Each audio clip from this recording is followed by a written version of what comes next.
Lord. It can be a curse, too. There's many different reasons. It'd be rich and poor. You have to live on every continent in the world. You have to live in every country in the world. You have to be every religion in the world and every race. You have to know what it's like to experience absolutely everything, every piece of every situation. And that gets a little overwhelming to people. This is what's happening in between. You're going back to the spirit side and finding out more and coming back and forth. But there is so much to learn. And usually when I say all of this, people start looking very discouraged. You know, I got to do all of that. But if you realize when you've come to this point where you're asking questions, you're wanting to know more, when you get to that point, I think you have already gone through all of those experiences. And now you're finished and you're on the way out.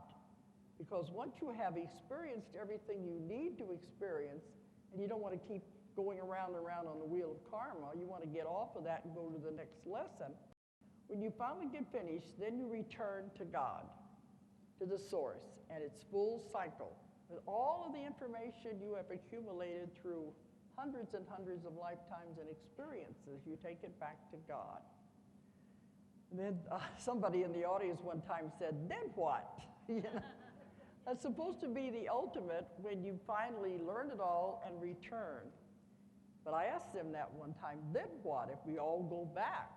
They said, then it explodes out and everything starts all over again. Because it's a constant learning of information. And one man said, well, there must be a point you get to when you've been there, done that. You've done every possible thing you could ever do in this universe.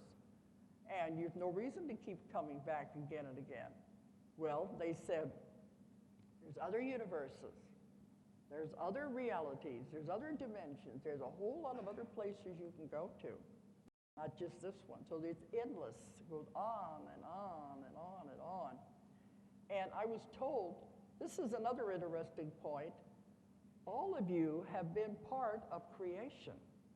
You're all co-creators with God in the very beginning. When he began creating these things, many of us were a part of that. So some of the things that people have told me, they were there when these things were being created. I've had them in the new book. It talks about those that were there with the creating of the water of earth, creations of the earth. And some of them were there with the creation of universes in the very beginning. And this one, it was interesting that she said she was sent out with others to begin creating the universes. You know how they were created? With color. In the beginning, everything is white, the white light. Then it has to break down into colors. The first universe that was created was red. It's nice we have all these red seats here. Was red. Everything on it was red. And other ones were making universes that were blue and green. They were just playing with it to see what was going to happen. But we were all there in the beginning trying all these new things. But does that surprise you, or does it open up new possibilities of ways of thinking? But this was what was happening in the very beginning. We were doing these things. And they also said, many of the other universes that they have created do not obey the rules of this universe.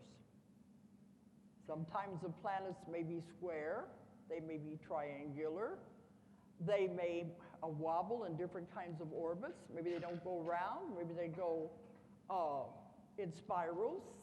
There's no rules. And I said, but that goes against the law of physics, the law of physics in this universe. Every universe that's created has its own laws of physics. The people on them, the planets on them, everything can react in different ways. So I've had many people go to these lifetimes where they were doing all of these things. And I find it fascinating. Now they're back here in this life. It's like, why did you have to come down? This would be like coming back to kindergarten again if they were able to do all of those things. Okay. I'm watching the clock here too, but okay. But anyway, okay, I've got so many things I'm trying to figure out which one to talk about first because they told me to keep on going. I was supposed to go to 6 o'clock, and I want to have some time for asking questions also. Okay. A strange thing is beginning to happen in work. It's been happening in the last several years. When I'm doing the sessions, instead of going back to past lives, the person is going back to the source where they began. And they're there, they're back with God, they're with the source, and it's so beautiful and wonderful they don't want to leave.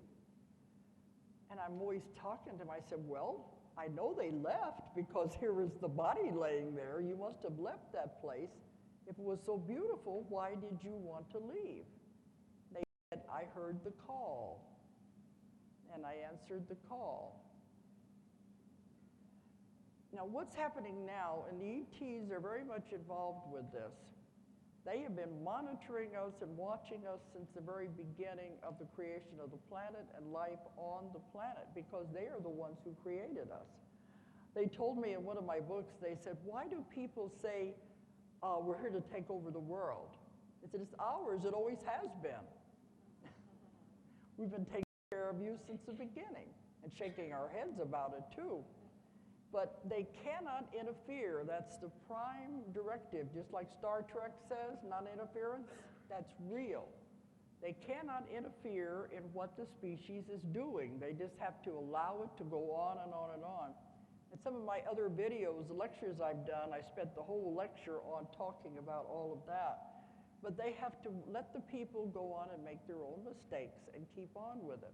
And all they do is monitor, watch, and they try to help where they can, but they can't interfere. The only time they would be allowed to interfere would be if we got to the point we were going to destroy the planet, if we were going to blow the planet up. If we got to that point, they would have to step in because the destruction of this one little planet over here would disrupt the entire solar system. It would disrupt dimensions. It would disrupt the whole universe. So that would never be allowed to happen. If that ever happened, they would have to step in and keep it from happening. So they said everything was going along fine until the end of the 40s, beginning of the 50s. Do you notice at that time is when we began having the influx of UFO sightings at that time? You know why? They were monitoring us, and all of a sudden, they noticed the atomic bomb. And oh my gosh, what are these kids playing with down there? So they came in to watch and see just what's going on here. And they knew was what we were fooling around with. We didn't have any business doing it. We didn't know how to handle it. We didn't know how powerful it was.